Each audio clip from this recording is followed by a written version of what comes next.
keluarga yang tangguh berarti dari suami dan istri. Kita mulai dari ibu dulu, itu yang kita bahas tadi. Ibu menyampaikan, saya tidak yakin betul, tetapi kira-kira Umi itu adalah Al-Madrasatul Ula, berarti sekolah yang pertama. Yeah.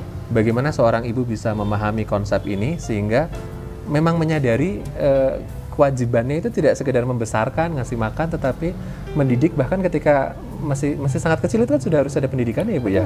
Bahkan pendidikan itu adalah pendidikan untuk mencarikan ayah yang berkualitas, mencarikan ibu yang berkualitas. Itu sudah dimulai dari situ.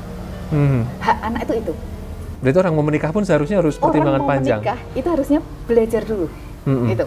Belajar dulu kriteria nanti layak nggak sih ini menjadi ibu bagi anak-anak saya? Layak nggak sih ini nanti jadi bapak dari anak-anak saya? Kalau Anda sendiri saja merasakan tidak layak, Anda sudah zalim pada anak-anak gitu. Iya sih. Karena menyiapkan calon ibu dengan kualitas ecek-ecek gitu ya.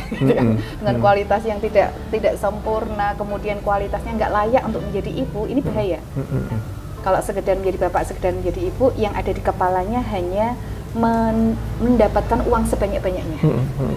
Karena menurut mereka mungkin gitu ya, bahwa hidup berkeluarga itu yang penting adalah materi.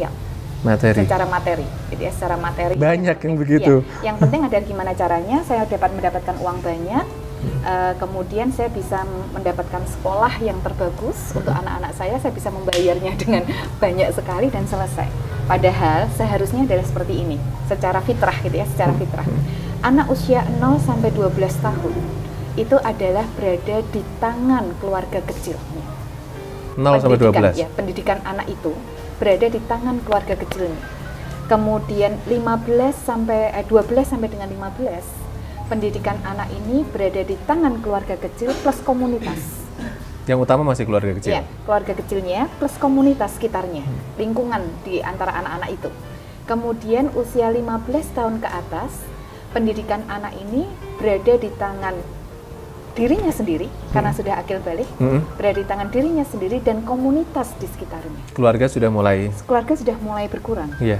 Karena anak-anak sudah tidak mau dianggap sebagai anak kecil lagi, usia 15 tahun ke atas ini. Sudah tidak mau didikte, sudah menjadi sahabat sebenarnya dengan orang tuanya. Nah, kebanyakan di antara kita dibalik. Usia 0 sampai 12 dilepas, pasrahin ke orang lain, ya, pasrahin ke orang lain. 12 sampai 15 mulai deg-degan orang tuanya, kok mulai nakal, ya, kok mulai SMP kan ini ya, mulai nakal, mulai macam-macam, mulailah orang tua datang, tapi datangnya adalah untuk memarahin. Ya, biasanya begitu. Marah-marah, bukan untuk mendampingi saat diperlukan, gitu ya, tapi untuk marah-marah. Nanti 15 tahun ke atas mulai dipegangi malahan. Hati-hati kamu, nggak boleh ke sana, nggak boleh ke sini, nggak boleh ke sana, nggak boleh sini. Sehingga muncullah yang namanya kenakalan remaja. Banyak kenakalan karena dibalik polanya. Kalau di kami yang kami terapkan di komunitas itu adalah 0-12 pegangi aja. Berikan kebutuhan anak. Dan itu investasi waktu yang luar biasa. Betul. Kita harus mengorbankan banyak hal. Tidak mengorbankan. Kalau untuk anak tidak ada yang dikorbankan sebenarnya. Pekerjaan pun tidak ya? Tidak ada. Biasanya kan anaknya kenapa gitu, oh ini kerjaannya penting, ini ada deal lagi apa gitu. Itu yang kita kadang salah kaprah, ya. Rizki itu pasti. Rizki itu pasti. Kemuliaan hiduplah yang harus dicari. Kita kadang terbalik, gitu. Kita menghabiskan waktu kita untuk mencari yang sudah pasti, yaitu rizki. Tapi kita lupa untuk meningkatkan kemuliaan hidup. Padahal Allah ini sudah memberikan pijakan kemuliaan hidup itu adalah pada keluarga dan anak-anak kita. Baik. Sehingga ini yang menjadi permasalahan lagi. Ibu Septi ini kan sudah menjalani, artinya anak-anak sudah mulai masanya dilepas. Kalau saya tidak salah tadi sempat tanya-tanya dengan Mbak Ara ya, Mbak Ara. Nah, ketika yang menurut orang lain ibu mengorbankan banyak hal, tetapi berarti ibu tidak mengejar yang pasti rezeki, fokusnya ke anak-anak. Kalau yang saya lihat saat ini sih ibu sama sekali jauh dari kata miskin gitu. Memang tidak ini ya. Secara real ibu merasakan itu tidak akan bikin kita miskin. Tidak. Saya gini, dulu kami normal kehidupannya. Kehidupan normal tuh gini. Kehidupan normal tuh Pak Dodi sebagai seorang karyawan bank, gitu kan, sebagai seorang karyawan bank, saya ibu rumah tangga. Saya masih berpikiran bahwa kita harus punya pendapatan, kemudian pergi pagi pulang petang, Pak Dodi, gitu ya, pergi pagi pulang petang. Rezeki kita juga secukupnya itu saja. Kemudian hari Sabtu Minggu sudah capek bapak-bapak ini karena apa namanya sudah kerja dari pagi sampai sore. Kemudian ibunya juga sudah jenuh sekali dengan urusan rumah tangga yang itu saja, gitu ya. Kemudian kami hijrah. Kami hijrahnya adalah kalau seperti ini terus tidak akan menyelesaikan permasalahan. Kemudian Pak Dodi resign dari pekerjaannya. Itu kesepakatan berdua? Kesepakatan berdua, gitu ya. Pak Dodi resign dari pekerjaannya. Kemudian saya mulai memaknai aktivitas ibu rumah tangga bahwa ini adalah sebagai fasilitator untuk anak-anak, gitu ya, untuk fasilitator anak-anak. Kemudian anak-anak mulai menyenangi aktivitas di dalam rumah bersama dengan bapak ibunya, main bersama. Kemudian kita yakin ketika kita menjaga amanah yang di atas, maka rizki itu Allah yang ngatur. Ibu merasakan betul ini ya? Iya, gitu. Perjalanan rizki kami itu selaras dengan pendidikan kami ke anak-anak, kesungguhan kami mendidik anak-anak. Ketika kami melupakan anak-anak, maka rizkinya biasanya juga mulai seru, gitu. Begitu ya Bu ya? Betul. Sehingga ketika kami mulai, sudahlah yang penting saya sebagai ibunya, yang penting sebagai bapaknya, gitu ya. Bukan karena anaknya ini tidak dimudahkan, gitu.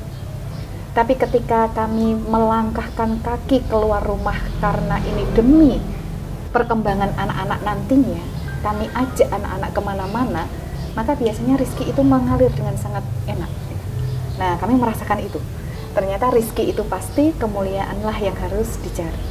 Rizki itu pasti, sudah ada yang menjamin. Sudah ada yang menjamin. Kemuliaan itu yang tidak ada jaminannya, iya. Makanya kita harus cari ya. Maka kita yang harus meningkatkan kemuliaan dari hari ke hari. Baik. Itu. Salah satu cara mencari kemuliaan itu adalah dengan mempersiapkan menjadi ibu yang betul-betul berkualitas. Ada sekolahnya. Kita akan bahas sekolahnya setelah pesan-pesan berikut ini. Pemirsa, sesaat lagi kami akan kembali untuk Anda di program Saksi, Satu Kamera Sejuta Inspirasi.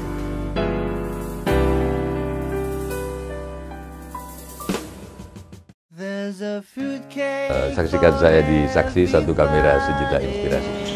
Saya Pri GS untuk Saksi. Sejuta kamera. Satu Kamera Sejuta Inspirasi. Saya Pri GS untuk Saksi. Satu kamera sejuta inspirasi.